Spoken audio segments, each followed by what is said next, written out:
The invitation arrived on cream-colored cardstock, my daughter-in-law's careful handwriting flowing across the paper in that practiced elegance she'd cultivated since marrying my eldest son. Please join us for dinner this Saturday at 7 p.m. We have something important to discuss. Don't forget to subscribe to the channel and comment where you're watching from. I set the card on my kitchen counter next to the stack of financial statements I'd been reviewing. Assets my late husband had built over 40 years of careful investment, now worth just over $2 million. The irony wasn't lost on me. After 3 months of sporadic phone calls and excuses about busy schedules, suddenly they wanted to talk. My reflection caught in the kitchen window as twilight settled over my suburban Phoenix home. At 68, I still carried myself with the posture my mother had drilled into me decades ago. Shoulders back, chin level, eyes forward.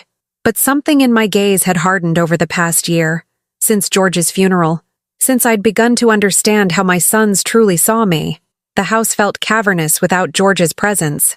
42 years of marriage had filled every corner with shared memories, inside jokes, and the comfortable silence of two people who'd grown old together. Now, at night, I heard only the hum of the refrigerator and the occasional creak of settling wood. The loneliness was a physical ache, settling in my chest like a stone. I'd raised Malcolm and Owen to be independent, successful men. Malcolm, now 42, had built a thriving real estate development company. Owen, 39, worked as a financial advisor, managing portfolios for wealthy clients. Both had married well-educated women, lived in expensive homes, sent their children to private schools. I should have been proud. And I was, until I began to see the calculations behind their smiles. Saturday evening arrived with the dry heat that made Phoenix summers unbearable. I chose my outfit carefully, a teal silk blouse that George had always loved, paired with cream slacks and the pearl earrings he'd given me for our 20th anniversary. I wanted to look dignified, not like the doddering widow they seemed to expect. Malcolm's house sat in an exclusive Scottsdale neighborhood, all desert landscaping and modern angles that spoke of architect fees and landscape designers. Samantha, his wife, greeted me at the door with her trademark smile, brilliant white teeth, carefully applied lipstick, eyes that never quite reached warmth. "Carolyn, you look wonderful." She air-kissed my cheek, and I caught her signature perfume, something expensive and cloying. Come in, come in. The boys are in the living room." The boys.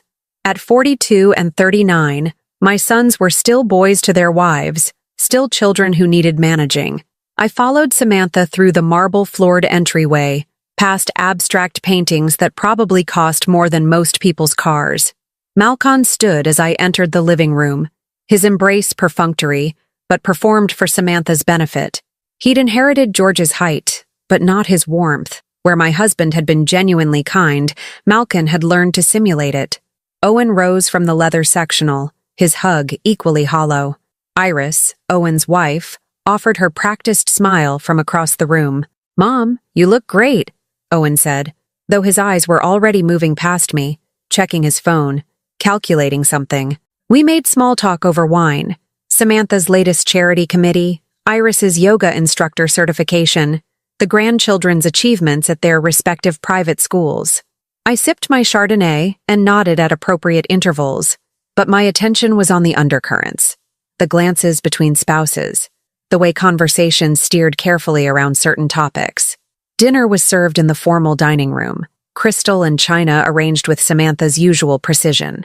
The conversation continued its polite dance until dessert arrived, a tiramisu that Samantha claimed to have made herself, though I recognized the distinctive plating from an expensive local restaurant. "Mom," Malcolm began, setting down his coffee cup with deliberate care. "We wanted to talk to you about your living situation." The stone in my chest grew heavier. I kept my expression neutral, years of social conditioning serving me well. "Oh?" Samantha leaned forward, her smile reaching maximum wattage. "We've been so worried about you, rattling around in that big house all by yourself. It can't be healthy. The maintenance alone must be overwhelming," Iris added, her voice pitched to convey concerned sympathy. "All those repairs, the yard work, the utilities." I'd been handling household maintenance for 42 years, had run a small bookkeeping business from home while raising 2 children, had managed our family's finances with meticulous care.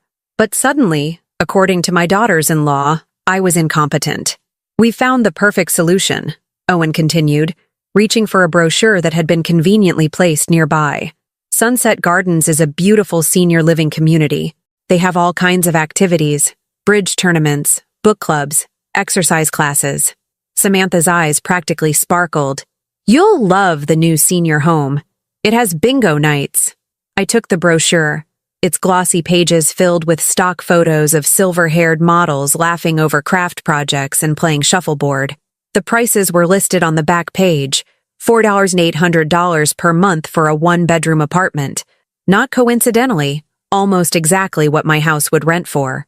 It's really the sensible thing, Malkin said, his tone suggesting the decision had already been made. You'd have built-in companionship, medical care if you need it, no worries about home maintenance. And think of the equity you'd free up from the house, Owen added, unable to keep the financial advisor's gleam from his eyes. We could help you invest it properly. Make sure it lasts. The room fell silent, except for the soft jazz playing through Samantha's expensive sound system. 4 pairs of eyes watched me, waiting for my response. They expected gratitude, perhaps some token resistance that they could gently overcome with reasonable arguments about my well-being. Instead, I folded my hands in my lap and smiled. It wasn't a warm smile. I'd learned, over the past year of carefully observing my sons and their wives, to deploy different varieties of expression for different purposes. How thoughtful of you all to plan my future, I said quietly. The silence stretched. Samantha's smile faltered slightly. We just want what's best for you, Mom, Malkin said, his voice carrying the slightest edge of impatience. I nodded slowly, as if considering their words. Inside, a cold clarity was settling over me like frost on a window. I thought of George, how he'd worked 60-hour weeks for decades to build our security, how he'd trusted our sons to care for me after he was gone, how naive we'd both been. When would this move happen? I asked, my voice steady. Well, Samantha said, relief evident in her brightening expression. The sooner the better, really. Sunset Gardens has a waiting list, but they have an opening next month. We could help you pack, of course. And we've already spoken to a realtor, Owen added. The housing market is strong right now. You could get top dollar. I studied their faces, eager, expectant, already counting their inheritance. They'd miscalculated my grief as weakness, my silence as compliance. They saw a lonely old woman, overwhelmed by widowhood, ready to be managed and controlled. They had no idea who they were dealing with. I'll need some time to think about it, I said finally. Of course, Malkin said quickly. Take all the time you need, but don't wait too long. Opportunities like this don't stay available forever. I gathered my purse, accepted their perfunctory hugs, and walked to my car with the same measured pace I'd maintained all evening. As I drove through the desert night toward my empty house, my mind was already working, calculating, planning. They wanted to warehouse me in a senior facility while they liquidated my life's work. They'd underestimated me completely. That was going to be their first mistake, but not their last. I didn't sleep that night. Instead, I sat in George's leather chair in our study, surrounded by the financial documents I'd been avoiding since his death. Bank statements, investment portfolios, property deeds, insurance policies, the paper trail of a life built on careful planning and delayed gratification. By dawn, I had a complete picture of my financial position. George had been more successful than even I'd realized. Beyond the house, worth approximately $850,000 in the current market, we had investment accounts totaling $1.3 million, a small rental property in Tempe worth $320,000, and life insurance proceeds I'd invested in CDs. The total was just over $2.1 million, enough to live comfortably for the rest of my life, enough to leave a substantial inheritance, enough to make my sons impatient. The phone rang at 8:30. Malcon's name appeared on the caller ID. Mom, just wanted to check in after last night. I hope we didn't overwhelm you with information. His voice carried that false warmth I'd grown to recognize, the tone he probably used with difficult clients. Not at all, I replied. measuring my words carefully. I've been thinking about everything you said. Good, good. And what are your initial thoughts? I could hear the eagerness he was trying to suppress. I think you may be right about the house being too much for me to handle alone. That's wonderful to hear, Mom. Really, it's the practical choice. I'd like to visit Sunset Gardens myself before making any decisions. Of course. Samantha could arrange a tour. She knows the director there. Of course she did. How convenient. That would be lovely, but I'd prefer to go alone first just to get my own impressions. A pause. Are you sure? It might be helpful to have someone there to ask the right questions. I'm quite capable of asking my own questions, Malkin. The edge in my voice was slight but unmistakable. Another pause. Of course you are. I'll have Samantha get you the contact information. After I hung up, I sat in the morning silence, watching dust motes dance in the sunlight streaming through George's study windows. 42 years in this house. 42 years of memories embedded in every room, every corner, every carefully chosen piece of furniture. The study held George's presence most strongly. His books still lined the shelves. Biographies of business leaders, investment guides, a collection of World War II histories he'd never finished reading. His reading glasses lay folded on the desk beside a half-completed crossword puzzle from the day before his heart attack. I picked up the glasses, traced the familiar worn spots on the arms where his fingers had gripped them thousands of times. If he were here now, what would he think of his son's behavior? Would he be as shocked as I was? Or had he seen signs I'd missed? The doorbell interrupted my thoughts. Through the front window, I saw Owen's BMW in the driveway. Mom, I was in the neighborhood and thought I'd stop by, he said when I opened the door. Another lie. Owen's office was 30 minutes away, and this wasn't on the route to anywhere he needed to be. How thoughtful. Come in. He followed me to the kitchen, his eyes scanning the rooms with an appraiser's attention to detail. I'd noticed him doing this more frequently since George's funeral, cataloging our possessions with increasing boldness. Coffee? I asked. Sure, thanks. He settled at the breakfast table where he'd eaten countless meals as a child, where George had helped him with algebra homework, where we'd celebrated his acceptance to college. I prepared the coffee with deliberate slowness, using the time to study my younger son. Owen had always been the more transparent of my two boys, his emotions closer to the surface than Malkin's controlled facade. Today, his leg bounced with nervous energy. So, he said as I set his cup down, Malkin told me you're considering the senior community idea. I'm exploring all my options. That's smart. Really smart. He sipped his coffee, then looked around the kitchen again. This place holds so many memories. I know it must be hard to think about leaving. Yes, it is. But you know, Mom, memories aren't tied to a building. They're in here. He tapped his chest, a gesture that might have seemed touching if I hadn't seen him check his watch twice in the past minute. Is that what you think? Definitely. And honestly, the financial freedom you'd have from selling could really enhance your lifestyle. You could travel, maybe take some of those art classes you used to talk about. I sat across from him, noting how his eyes brightened when he mentioned the financial benefits. Travel does sound appealing. Exactly. And Iris and I were talking. We could help you manage the proceeds from the house sale. I mean, that's what I do for a living, right? Family should take care of family. There it was. The real reason for his visit. You'd want to manage my investments? Only if you wanted me to. No pressure. But I could probably get you better returns than whatever conservative approach Dad was using. Conservative approach. George's careful, methodical investment strategy had built our wealth over 4 decades, weathering multiple market downturns through diversification and patience. But to Owen, it was merely conservative, code for insufficient, inadequate, leaving money on the table. What kind of returns are we talking about? Owen's eyes lit up. Well, I've got several clients seeing 15, even 20% annual returns, with aggressive growth strategies, emerging markets, some cryptocurrency exposure. Cryptocurrency. I almost smiled. George would have laughed at the idea of gambling our life savings on digital tokens. That sounds very ambitious, I said carefully. The thing is, Mom, at your age, he caught himself, probably realizing how that sounded. I mean, given your current life stage, you want your money working as hard as possible. Because I might not have much time left to enjoy it? A flush crept up his neck. That's not what I meant. But it was exactly what he meant.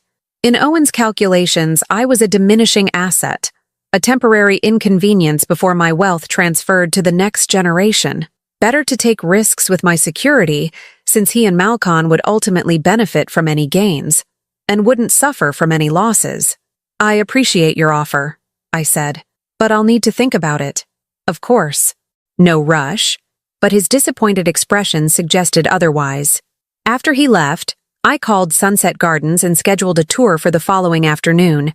Then I made another call, to Adam Sandler, George's attorney and longtime friend. "Carolyn," Adam said when his secretary put me through. "How are you holding up?" "Better each day," I replied. "Adam, I need to ask you about something, hypothetically." "Of course. If someone wanted to protect assets from premature distribution, what options would they have?" A long pause. "Are we talking about protecting assets from creditors, or from family members who might have expectations about inheritance timing?" Adam had always been perceptive. "The latter." "I see. Well, there are several vehicles, irrevocable trusts, offshore accounts, certain types of annuities. It depends on the specific situation and goals. What if someone wanted to ensure their assets remained under their complete control during their lifetime, but also wanted to prevent others from pressuring them about financial decisions?" That's very doable. In fact, it's something I recommend to many of my clients, especially widows who find themselves receiving unwanted financial advice from adult children. His tone suggested this was not an uncommon scenario. "Could we meet sometime this week to discuss specific options?" "Absolutely. How about Thursday morning? And Carolyn, whatever you're considering, I want you to know that protecting your financial autonomy is not selfish. It's sensible." Thursday morning couldn't come fast enough. The tour of Sunset Gardens that Wednesday afternoon was exactly what I'd expected. The facility was clean, well-staffed, and efficiently designed to warehouse aging bodies with maximum profitability. The activities director, a determinedly cheerful woman named Barbara, showed me the craft room, the small library, the dining hall with its scheduled meal times and assigned seating. "We find that structure really helps our residents feel secure," Barbara explained as we passed a group of elderly people watching television in the common area. Several were asleep in their chairs. The apartment I was shown was pleasant enough. One bedroom, a small living area, a kitchenette with a microwave and two-burner stove. No full oven, no space for a proper dining table, no room for George's books or the piano I'd played for 50 years. "It's very efficient," I commented. "That's exactly the word we use. Efficient living for the next chapter of life. The next chapter. As if everything that came before was simply prologue to this final act of managed decline." That evening, Malcolm called. "How was the tour?" he asked. "Educational. And what did you think?" I paused, letting him wait. "I think I understand now what you and Owen have in mind for me. We just want you to be safe and happy, Mom." "Do you? Or do you want me to be managed and controlled?" The silence stretched longer this time. "I don't know what you mean," he said finally. "I think you do, Malcolm. I think you know exactly what you mean." I hung up before he could respond, my heart racing with the thrill of finally speaking truth. For the first time since George's death, I felt fully awake, every nerve ending alive with purpose. Tomorrow, I would meet with Adam. Tomorrow, I would begin building the fortress that would protect everything George and I had worked for. And my sons would learn that their mother was far from the helpless widow they'd imagined. Adam Sandler's law office occupied the top floor of a modest building in Old Town Scottsdale, the kind of place that prioritized substance over flash. I'd always appreciated that about Adam. In a city obsessed with appearances, he focused on results. "Carolyn," he said, rising from behind his mahogany desk as his secretary showed me in. At 72, Adam carried himself with the dignified bearing of someone who'd spent 5 decades helping people navigate life's complexities. "You look well." "I feel more clear-headed than I have in months," I replied, settling into the leather chair across from his desk. "Good. Clarity is essential for what we're going to discuss." He opened a file folder, revealing several documents he'd prepared. "I've outlined some options based on our phone conversation. But first, I want to understand exactly what you're dealing with." I told him everything. The dinner invitation, the senior facility tour, Owen's investment pitch, Malkin's barely concealed impatience. Adam listened without interruption, occasionally making notes on a legal pad. "How long has this been going on?" he asked when I finished. The pressure started about 6 months after George's funeral. Subtle at first, comments about the house being too big, suggestions that I seemed overwhelmed. It's escalated significantly in the past month. And their wives are involved? Samantha orchestrated the dinner. Iris supports Owen's financial management pitch. They present a united front. Adam leaned back in his chair, his expression grim. "Carolyn, I've seen this pattern many times. Adult children who view their widowed parent as an impediment to their inheritance rather than a person deserving respect and autonomy. Is it legal, what they're trying to do? If they can convince you to agree? Absolutely. That's why psychological pressure is their weapon of choice. They're counting on your love for them, your desire to avoid family conflict, your fear of being truly alone." The accuracy of his assessment stung. They knew exactly which emotional buttons to push. "What are my options?" Adam slid a document across the desk. Option 1, an irrevocable trust. You transfer your assets to the trust, which you control as trustee during your lifetime. Upon your death, the assets distribute according to terms you set now, which could include conditions your sons would have to meet. What kind of conditions? Whatever you choose. Demonstrating genuine care for your well-being, respecting your autonomy, even something as simple as regular, meaningful contact not motivated by financial interest.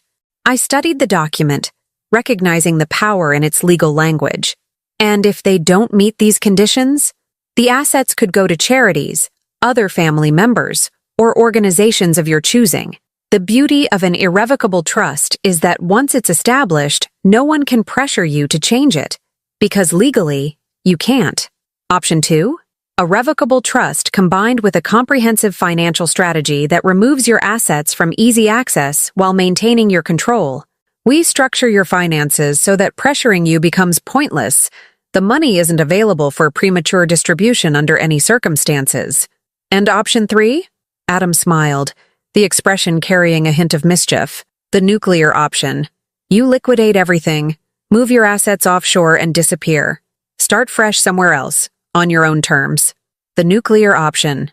The phrase resonated with something deep inside me, a desire for complete autonomy that I'd suppressed for decades in favor of family harmony. Tell me more about option 3. There are countries with favorable tax treaties, excellent healthcare systems, and strong legal protections for foreign residents. Portugal, for instance, has a retirement visa program that's quite attractive. Costa Rica, certain areas of Spain. Portugal, I said, surprising myself with the certainty in my voice. You've been there? George and I honeymooned in Lisbon 42 years ago. We always said we'd go back. We never had, of course. There had always been reasons to delay: the boys' school events, business obligations, the comfortable inertia of established routine. The Algarve region is particularly popular with American retirees. Excellent climate, reasonable cost of living, English-speaking expatriate community if you want it. As he spoke, images formed in my mind. Whitewashed houses overlooking the ocean, markets filled with fresh fish and local produce, cafes where I could sit with a book and no one would know me as anyone's mother or widow. How long would it take to arrange? If you're serious, 6 weeks for the visa paperwork, assuming we expedite everything. Another 2 weeks to establish banking relationships and handle the financial transfers. 8 weeks. 8 weeks to dismantle a life and rebuild it somewhere else. Somewhere beyond the reach of manipulative children and their calculating spouses. I want to explore this option, I said. Are you sure? It's a dramatic step. You'd be leaving everything familiar. Everything familiar is being poisoned by their behavior, I interrupted. Adam, they're not going to stop. They'll keep pushing until I'm warehoused in that facility, and they control my finances. I won't live the rest of my life as a managed asset. He studied my face for a long moment. Your decision. But I need to know.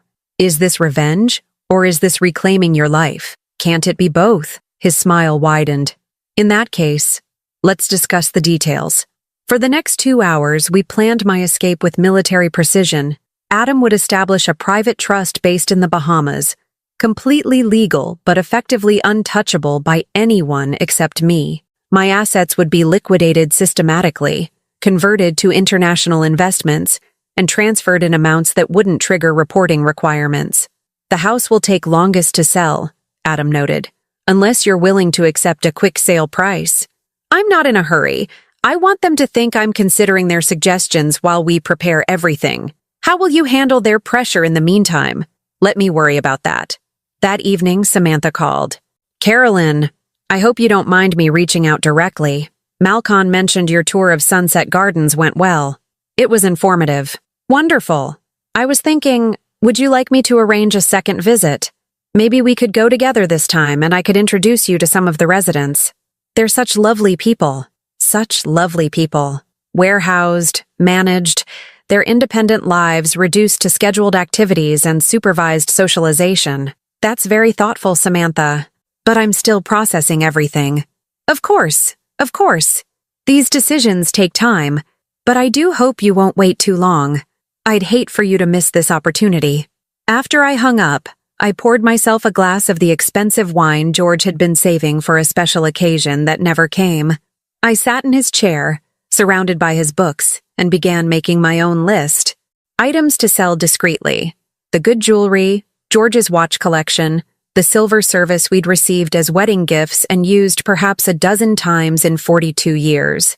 Items to donate. Most of the furniture, George's extensive wardrobe, kitchen equipment I'd never need in a Portuguese apartment.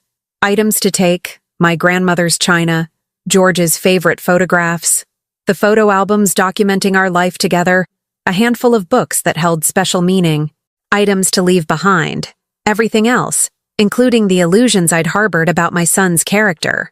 The phone rang again at 9 o'clock. Malcolm. Mom, Samantha said she talked to you earlier. She's really excited about helping you with this transition. So I gathered.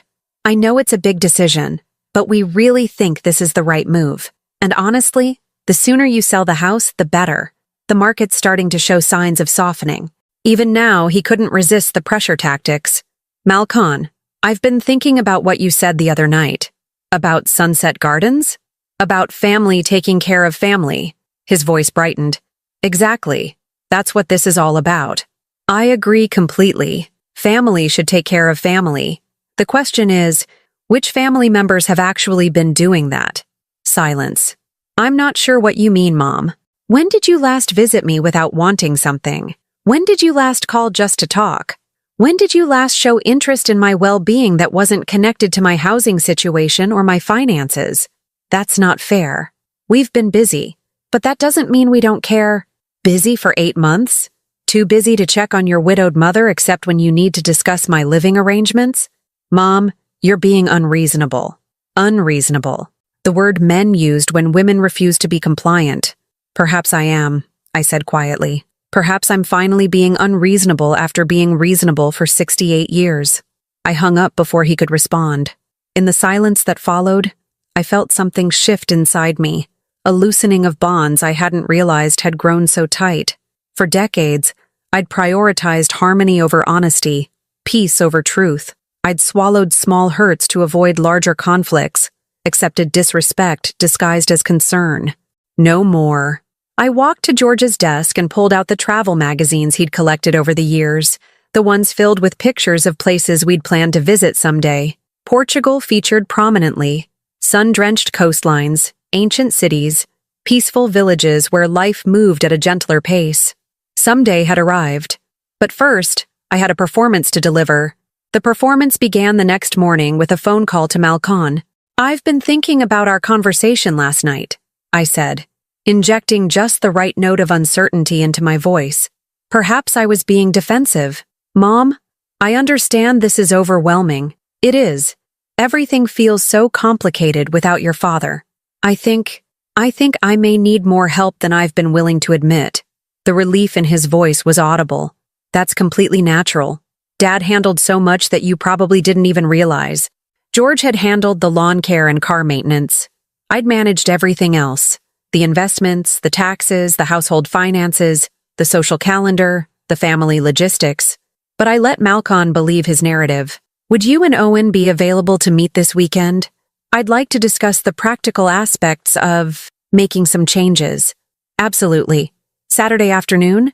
We could meet at your house, go through some of the details. That would be perfect. Over the next 3 days, I played my part with Academy Award precision. I asked Samantha tentative questions about Sunset Gardens meal plans.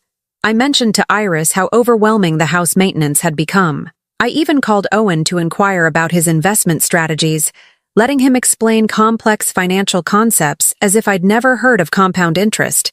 Meanwhile, Adam worked with military efficiency. Documents were prepared, accounts were identified for transfer, and contacts were established with Portuguese banks and real estate agents. We moved with the careful choreography of a heist film, each step calculated to avoid detection. The key, Adam explained during one of our clandestine meetings, is to make the transfers look routine. We'll start with smaller amounts, your dividend payments, some CD maturations that were scheduled anyway. Nothing that would trigger their attention if they're monitoring your accounts. Are they monitoring my accounts? Owen's a financial advisor. If he's as calculating as you've described, he's probably found ways to track your general financial activity. Not illegal if you've given him access, even informally. The thought that Owen might be spying on my finances should have shocked me. Instead, it confirmed what I'd already suspected about the depth of their manipulation. On Friday afternoon, I received an unexpected visitor. My sister Patricia, who lived in Denver and rarely traveled, stood on my doorstep with a worried expression. "Carolyn, I'm concerned about you." "Patricia, what a surprise. Come in." She followed me to the living room, her eyes taking in the space with the same appraising attention I'd noticed in my son's. "Malcolm called me," she said. "He's worried about you living alone, and honestly, after talking to him, I am too." Of course. They'd enlisted reinforcements. "What exactly did Malcolm tell you? That you've been struggling since George died? That you're overwhelmed by the house? Confused about financial matters? Resistant to help? He thinks you might be having some memory issues." Memory issues.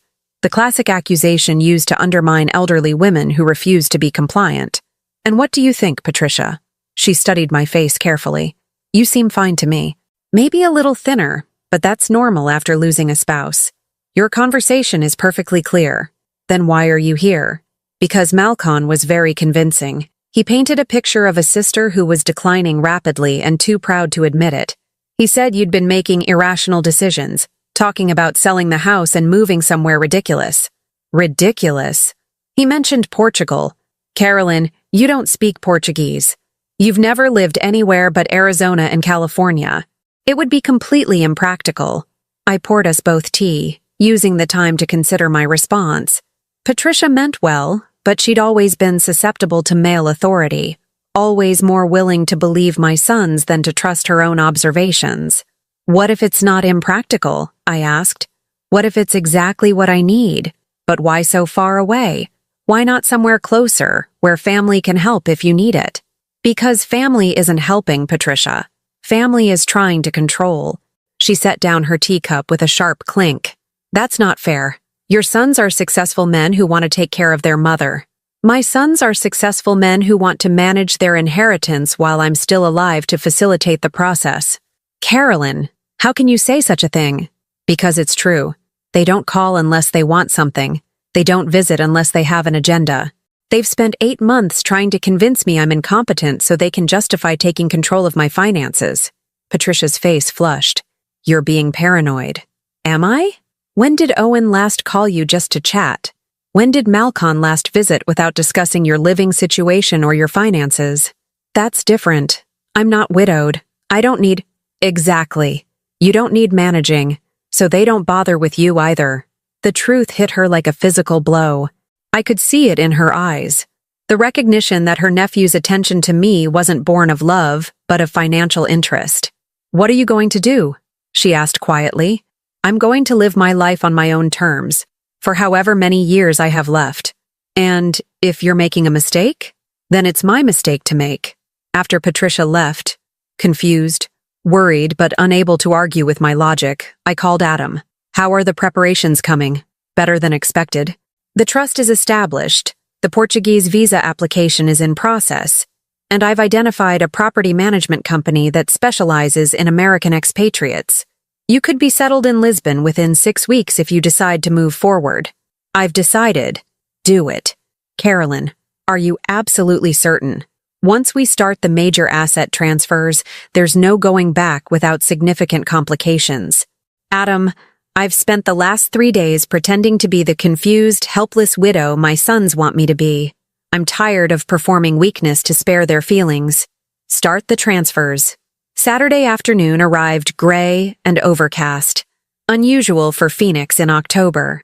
Malcolm and Owen arrived together, both carrying legal pads and wearing the expressions of men preparing to close a difficult deal. Samantha and Iris came too, uninvited but not unwelcome. I wanted witnesses for what was about to unfold. Mom, you look tired, Samantha said, her voice full of manufactured concern. Have you been sleeping well? Well enough. We gathered in the living room, the same space where George and I had hosted countless family celebrations, where we'd opened Christmas presents and celebrated birthdays and anniversed countless milestones. Now it felt like a boardroom. So, Malcolm began, consulting his notes, we've prepared some preliminary estimates for the house sale and identified several investment options for the proceeds. Owen opened his own folder. And I've run some numbers on the assisted living costs versus your current expenses. The monthly savings alone would fund some really nice trips. They'd prepared charts, financial projections, even a timeline for the transition. The thoroughness of their planning revealed how long they'd been working on this scheme.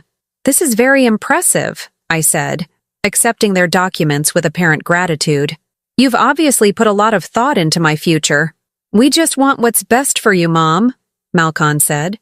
And what's best for the family overall, Owen added, making sure resources are used efficiently. Resources, not mother, not family matriarch, not the woman who'd raised them and supported their dreams. Resources. I do have some questions, I said. Of course, Samantha said brightly. We want you to feel completely comfortable with the decision. Who would handle the house sale? I've already identified a realtor, Malcolm said. Someone who specializes in quick sales. And my personal belongings? We could help you sort through everything, Iris offered. Decide what's worth keeping and what should be donated. What about George's things? His books, his workshop tools, his collection of model airplanes? Glances were exchanged. We thought we could distribute those among the grandchildren, Owen said. As keepsakes. Distribute. Like party favors. And if I wanted to travel before settling into Sunset Gardens? Travel? Malcolm's voice carried a note of alarm. Mom, I'm not sure that's practical at this stage of life. What stage is that exactly? Well, you're 68, and traveling alone can be challenging. Your father and I traveled extensively. I've never had any difficulty with travel. That was different, Samantha said gently. George was there to handle the logistics. George, who had always relied on me to book flights, arrange accommodations, and navigate foreign countries because I was better with languages and logistics. But in their revision of history, I'd been the helpless dependent. I see. I set their papers aside and folded my hands in my lap. So your recommendation is that I sell my home, move into supervised housing, liquidate my assets for you to manage, and abandon any thoughts of independent travel or adventure. We wouldn't put it quite like that, Owen began. How would you put it? We want to ensure your safety and security, Malcolm said. Whose safety and security? Yours, of course. Really? Because it sounds like you want to ensure your financial security by eliminating any possibility that I might spend my inheritance on myself. The room went silent except for the tick of George's grandfather clock. 4 faces stared at me with varying expressions of shock and dismay. Mom, Malcolm said carefully, I think you're misunderstanding our intentions. Am I? Then explain to me why, in 8 months of widowhood, this is the first time you've all been in my house together. Explain why every conversation we've had has centered on my housing and my finances. Explain why you've enlisted my sister to convince me I'm incompetent. We enlisted Patricia because we're worried. You enlisted Patricia because you needed an ally to support your narrative that I'm declining mentally. Samantha's face flushed red. Carolyn, that's not... It's exactly what this is. You want me manageable, controllable, and grateful for your intervention. You want to be heroes saving their helpless mother while conveniently gaining access to her assets. I stood, moving to George's desk where I'd placed a single sheet of paper. I have something for you. I picked up the single sheet of paper from George's desk, feeling the weight of this moment settle around me like a mantle. 4 pairs of eyes watched me with growing unease as I returned to my chair. This is a letter I wrote to your father shortly after his diagnosis, I began, my voice steady and clear. He was so worried about leaving me alone, so concerned about whether you boys would take care of me. I promised him you would. Malkin shifted uncomfortably. Mom, we are taking care of you. Let me finish. The authority in my voice silenced him instantly. George made me promise something in return. He made me promise that I wouldn't let anyone, not even family, treat me as less than I am. He said the worst thing that could happen to me wasn't being alone, but being surrounded by people who saw me as a burden to be managed rather than a person to be respected. I looked at each of their faces, memorizing this moment. Your father was a wise man. What does this have to do with... Owen started. Everything. I set the letter aside and reached for another document. This is a copy of the trust agreement I established 3 weeks ago. All of my assets, the house, the investments, the life insurance proceeds, everything, have been transferred to an irrevocable trust. The color drained from Malkin's face. What are you talking about? I'm talking about protecting myself from exactly what you're trying to do to me. I opened the document, scanning the legal language that had become as familiar as a prayer. The trust ensures that my assets remain under my complete control during my lifetime, but cannot be accessed by anyone else under any circumstances. You can't do that, Owen said, his voice rising. Those assets are part of the family estate. Those assets belong to me, earned by your father and me over 42 years of marriage. Not gifted to you, not promised to you, not held in trust for your benefit. Samantha's mask of concerned daughter-in-law finally slipped. This is insane. You're being manipulated by someone. That lawyer is taking advantage of you. Adam Sandler has been our family attorney for 25 years. He's protecting me from manipulation, not enabling it. Iris leaned forward, her voice taking on the patronizing tone she probably used with difficult clients at her yoga studio. Carolyn, you're clearly not thinking rationally. These kinds of major financial decisions shouldn't be made while you're still grieving. I'm not grieving anymore, I interrupted. I finished grieving for your father months ago. What I've been grieving since then is the relationship I thought I had with my sons. Malkin stood abruptly, pacing to the window. This is insane. Mom, you're going to end up alone and broke, and we won't be able to help you. I'm already alone, Malkin. I've been alone since your father died, because none of you has shown genuine interest in my well-being. As for broke, I smiled, feeling the satisfaction of a chess player revealing checkmate. That's where things get interesting. I reached for a third document. This is my new will, executed last week. Since you've all made it clear that you view me as an impediment to your inheritance rather than a mother deserving respect, I've made some adjustments to the distribution of my estate. What kind of adjustments? Owen's voice was barely a whisper. The assets in the trust will be distributed upon my death according to very specific criteria.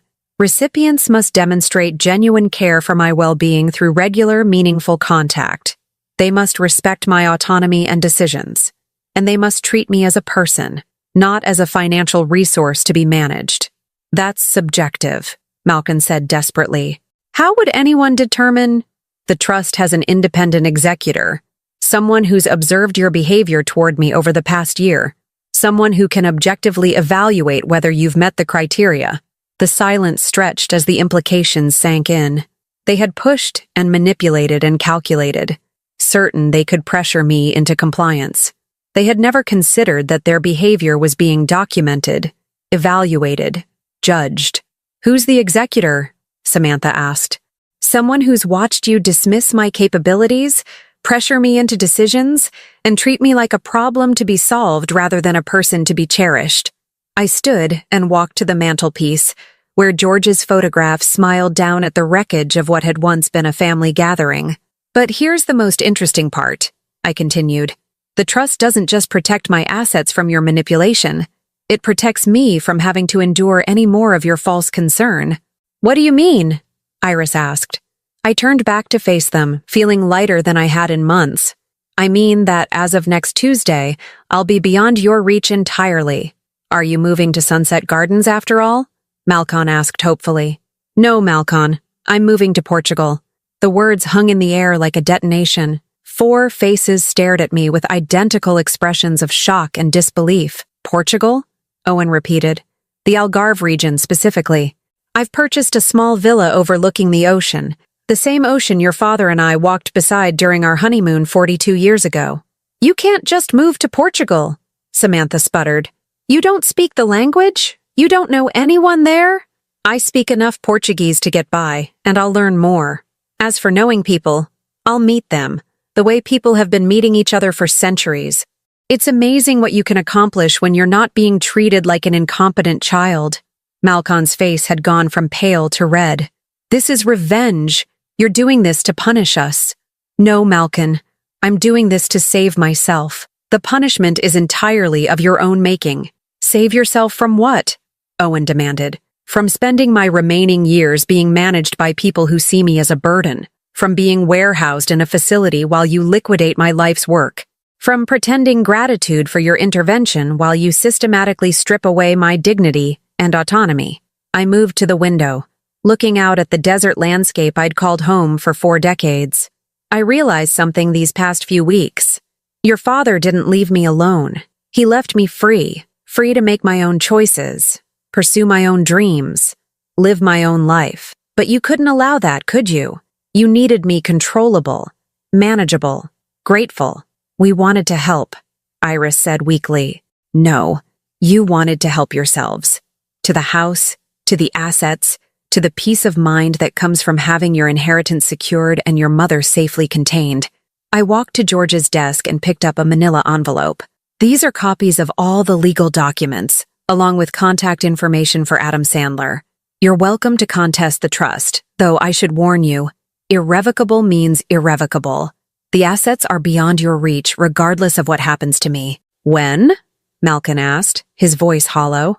My flight leaves Tuesday morning. The house goes on the market Wednesday. The proceeds will be donated to organizations that support elder independence and combat elder abuse. Elder abuse? Samantha's voice was shrill. We never abused you. Financial exploitation, emotional manipulation, systematic undermining of competence. What would you call it? Owen slumped in his chair as if I'd struck him. Mom, we love you. We were trying to protect you. Love doesn't scheme to separate someone from their assets. Love doesn't conspire to warehouse someone in institutional care against their wishes. Love doesn't enlist family members to support a narrative of incompetence. I stood before them one final time, these 4 people who had forced me to choose between my dignity and their approval.